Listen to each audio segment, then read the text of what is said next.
एक बड़ी खबर आ रही है। जो वादे किए गए थे जब 317 और 35A को एब्रोगेट किया गया था, उस समय पार्लियामेंट में गृह मंत्री और प्रधानमंत्री ने ये कहा था कि एम्प्लॉयमेंट बढ़ेगी, ये कहा था इंफ्रास्ट्रक्चर बिल्ड होगा, प्राइवेटाइजेशन से लोगों को रोजगार मिलेगा। लेकिन एक आंकड़े सामने आए हैं, इन आंकड़ों को सुनकर आप भी दंग रह जाएंगे और आप लोगों को मुबारकबाद है सेंट्रल लीडरशिप को, मुबारकबाद है जम्मू कश्मीर की एडमिनिस्ट्रेशन को भी कि आप लोगों ने इतना बड़ा मुकाम हासिल किया है। ये आप सभी को और जम्मू वासियों को भी, जम्मू कश्मीर के तमाम वासियों को भी मुबारकबाद है कि जम्मू कश्मीर ने सभी स्टेट्स, सभी ड्यूटीज से ऊपर उठकर टॉप किया है। और ये टॉप उसने किस में किया है? अनएम्प्लॉयमेंट के क्षेत्र में, यानी कि बेरोजगारी के क्षेत्र में। जय हिंद, आप देख रहे हैं बाहु एक्सप्रेस, मैं हूं आपके साथ शुभम लंगे। दरअसल एक आंकड़ा सामने आया है, centre for monitoring Indian economy, ये CMIE की फिगर्स हैं, जिसमें यह दर्शाया जा रहा है कि J&K ने 21.6% यानी कि 21.6% इन अनएम्प्लॉयमेंट रेट के साथ टॉप किया है सारी स्टेट्स हैं, जितनी भी यूटीज हैं इंडिया के अंदर।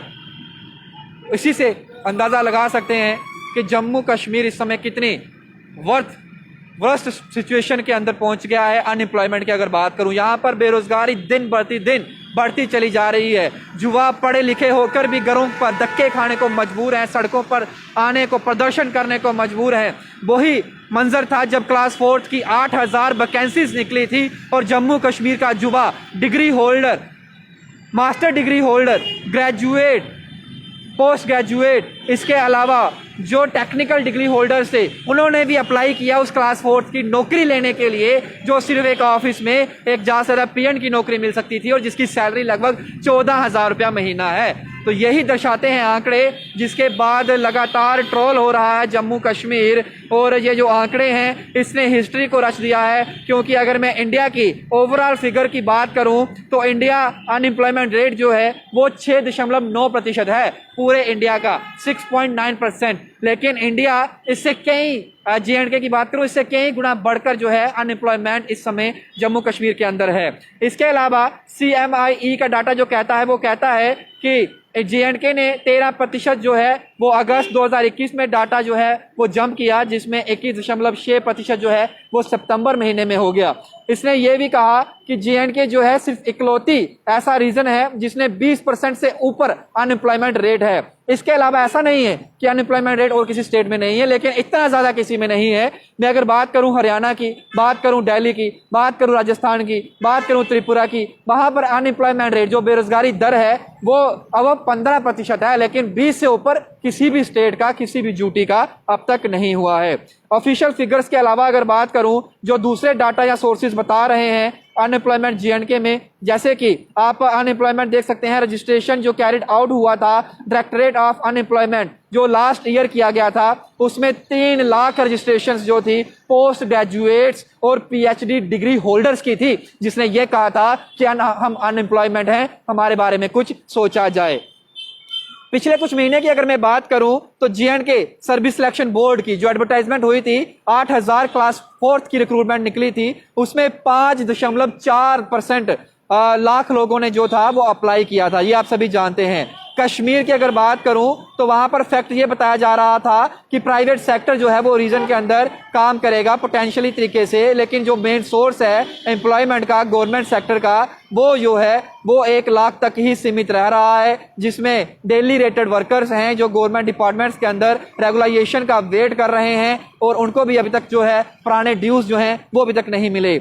जो ministry of statistics and programme implementation यानी कि MOSPI की रिपोर्ट कहती है, उसने कंबाइंड अनएम्प्लॉयमेंट रेट जो है J&K और लद्दाख का बताया है। उसने भी कहा है कि 17.8% अक्टूबर दिसंबर 2020 में और नेशनल एवरेज थी उस समय 7.11%, यानी कि पिछले साल की अगर तुलना करें तो उस समय 7.11% पूरे भारत का अनएम्प्लॉयमेंट रेट था। लेकिन इकलौता जम्मू कश्मीर और लद्दाख ऐसा रीजन था, कंबाइन करके बताया गया है कि 17.8% था।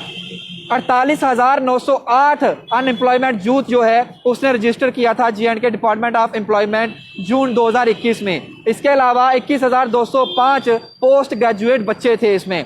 जो गवर्नमेंट डिपार्टमेंट है उसने साफ तौर पर बताया है कि जो एम्प्लॉयर है ड्यूटी के अंदर उसमें कमी है इंडस्ट्रियल सेक्टर की, कॉर्पोरेट सेक्टर की, जिसकी वजह से नौकरी नहीं मिल रही। लेकिन LG मनोज सिन्हा की बात करूं तो उन्होंने ये कयास लगाए हैं और ये एक बयान दिया है कि 5 लाख रोजगार जो हैं वो ड्यूटी के अंदर दिए जाएंगे और जो 25,000 से 30,000 करोड़ रुपए की प्राइवेट इन्वेस्टमेंट जो है वो घाटी के अंदर, कश्मीर के अंदर या जम्मू के अंदर जो है वो होगी। लेकिन आंकड़े काफ़ी चौंकाने वाले हैं और मैं मुबारकबाद देता हूं अपने ब्यूरोक्रेट्स, एडमिनिस्ट्रेशन और जितने भी भारतीय जनता पार्टी के नेतागण हैं, बाकी तमाम लोग जो इस समय कह रहे थे कि एम्प्लॉयमेंट होगा, ये होगा, वो होगा, आंकड़े कुछ भी कहें लेकिन ये आंकड़े झूठ नहीं बोल रहे। CMI की रिपोर्ट कह रही है 21.6%। और ये मैं नहीं कह रहा, आप नेट पर जाकर चेक कर सकते हैं CMI की रिपोर्ट क्या कह रही है। आंकड़ा जो कह रहा है साफ तौर पर 21.6% अनएम्प्लॉयमेंट रेट जम्मू कश्मीर का among all duties and state है, यानी कि पूरे देश में जहां पर 6.9% है वहां भारत में इकलौती ऐसी जो पहले स्टेट थी वो है जम्मू कश्मीर, जिसमें 21.6% जो है वो अनएम्प्लॉयमेंट रेट है। इसे कौन जस्टिफाई करेगा? आंसर तो देना पड़ेगा, लेकिन जवाब कौन देगा, जवाबदाही जो है वो कौन देगा, वो कौन तय करेगा? इसका उत्तर अगर आप लोगों के पास है तो आप लोग कमेंट बॉक्स खुला है, वीडियो को दबाकर शेयर करिएगा, कमेंट बॉक्स खुला है, अपनी राय जरूर रखिएगा कि आखिरकार जम्मू कश्मीर ने जो टॉप किया है, जो टॉप मुकाम हासिल किया है बेरोजगारी में, इसका श्रेय आप किसे देते हैं? बाकी तमाम अपडेट्स के लिए बन रही बाहु एक्सप्रेस पर। के साथ शुभम लंगे, बाहु एक्सप्रेस के लिए जय हिंद।